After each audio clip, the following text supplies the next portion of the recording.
Salut à tous. Alors vous avez adoré la vidéo sur la 356 de Janis Joplin. Aujourd'hui, je vous propose une vidéo sur la Rolls-Royce de John Lennon.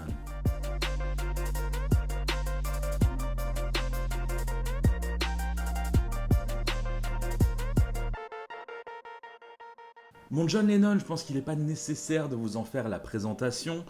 Tout le monde connaît les Beatles, ce groupe mythique des années 60.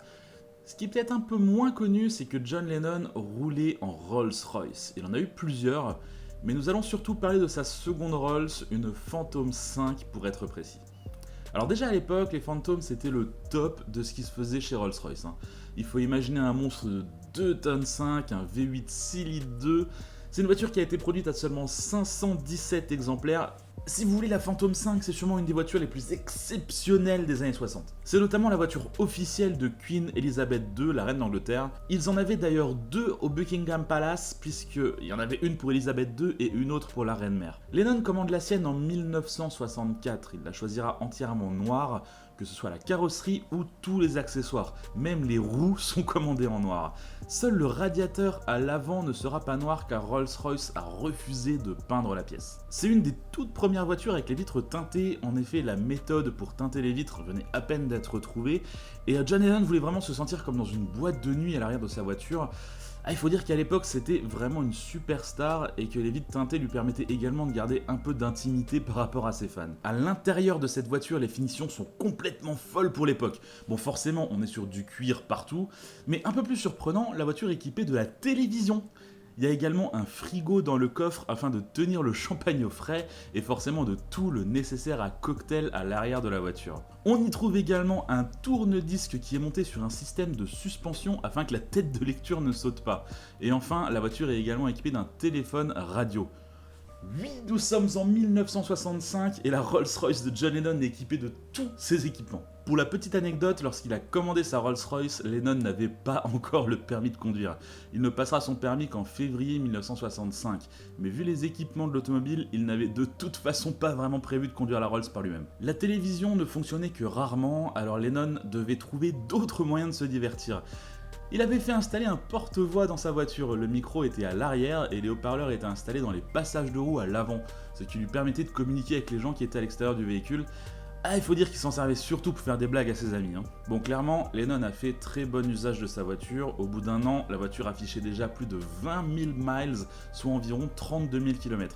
C'est vraiment beaucoup en un an, surtout pour l'époque. À l'automne 1966, Lennon est convié en Espagne pour jouer dans un film. Il doit rester 6 semaines sur place et fait donc importer la voiture jusque là-bas. Bon, finalement, il kiffe pas trop le tournage, il passe le plus clair de son temps à l'arrière de la Rolls, et c'est d'ailleurs à ce moment-là qu'il écrira Strawberry Fields Forever. Ce tournage n'est pas un très bon souvenir pour Lennon, et il faut dire que 6 semaines dans le sable de l'Espagne aura eu raison de la peinture noire de la Rolls. Une nouvelle peinture est requise, et selon la légende, c'est Ringo Starr lui-même qui proposera à Lennon de peindre la Rolls de cette façon. En effet, en 1967, en passant à côté de Caravan Gypsy, il aurait proposé à John Lennon de peindre la Rolls dans des couleurs plus vivantes et sur un thème floral. Un peu comme une Caravan Gypsy. D'ailleurs, il faut savoir que Lennon possédait une Caravan Gypsy qu'il a peint un peu dans les mêmes tons que la Rolls. Évidemment, Rolls-Royce aurait refusé de faire cette modification. Lennon a donc demandé à un préparateur automobile local de lui peindre la voiture en jaune afin qu'un autre artiste puisse créer les décorations par-dessus. Bon, je ne vous cache pas que le public et la presse a très mal reçu cette peinture sur la Rolls de John Lennon. En gros, peindre une Rolls de cette façon, c'était un peu vu comme tailler Big Ben par exemple. Bon, pour John Lennon, c'était une attaque à la bien-pensance anglaise. C'était vraiment tout un symbole. Il a d'ailleurs utilisé cette voiture pour retourner son MBE à Buckingham Palace en 1969 afin de protester contre la guerre du Vietnam.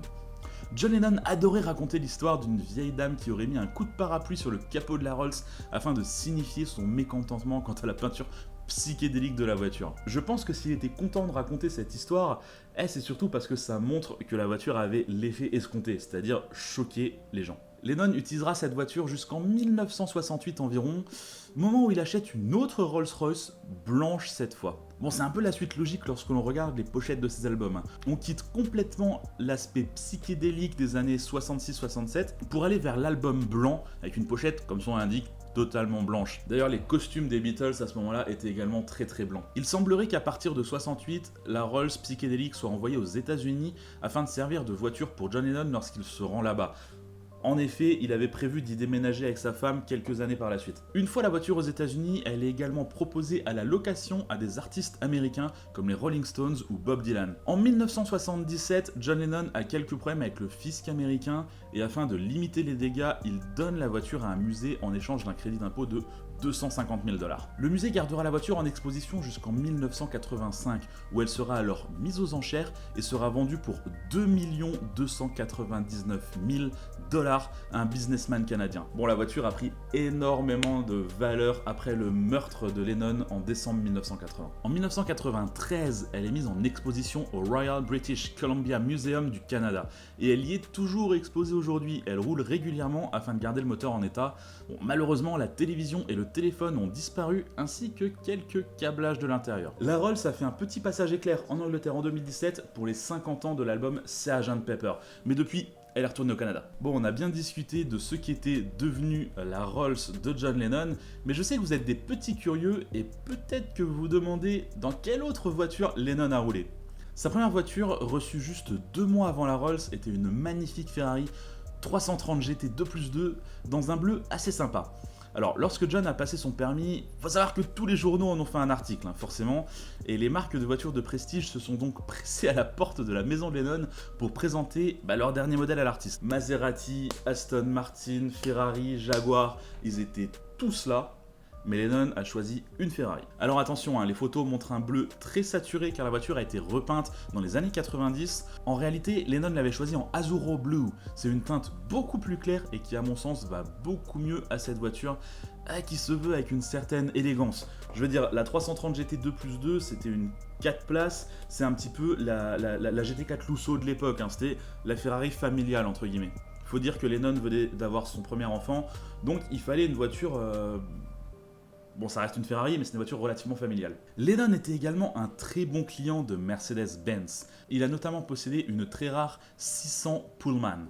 C'est pas le type de voiture que l'on croisait à chaque coin de rue dans les années 70. Il n'y a eu que 428 exemplaires. On l'appelle également souvent la voiture des dictateurs. Saddam Hussein en possédait une. Ce qui prouve que John Lennon n'aimait vraiment pas conduire, puisque que ce soit les Rolls ou que ce soit cette Mercedes, on se rend compte que c'était surtout des voitures avec chauffeur qui choisissaient. Bon, Lennon n'aimait pas conduire, certes, mais il possédait quand même une 230 SL commandée en 1965, donc les mêmes années où il se faisait conduire avec la Rolls. Elle n'a donc que très peu roulé avec Lennon, cette voiture. La dernière voiture de John Lennon, celle qui était garée chez lui à New York le jour de son assassinat, était encore une Mercedes, cette fois une 300 TD Break de 1979. Il faut bien comprendre que dans ces années-là, John Lennon était plus axé sur la famille et son mariage avec Yoko Ono, et il était plus dans ces années folles où il s'agissait de peindre de façon psychédélique des Rolls-Royce hors de prix. Là, le but c'était une voiture familiale, et finalement, cette Mercedes, c'était la suite logique. Ce qui est assez marrant à noter, c'est que ce break Mercedes, c'est le tout premier à avoir été importé aux États-Unis. Il avait quelques relations avec Mercedes, il était bon client, on a pu le voir, et il a pu se faire importer cette voiture avant même qu'elle soit officiellement sortie là-bas. Bon, cette vidéo sur les voitures de John Lennon et plus précisément sur la Rolls-Royce Phantom 5 psychédélique est maintenant terminée. J'espère qu'elle vous a plu, n'hésitez pas à me dire dans les commentaires ce que vous pensez de la collection de voitures de John Lennon. Comme d'habitude, je vous invite à regarder d'autres vidéos et à vous abonner si ce n'est pas déjà fait. Allez, salut!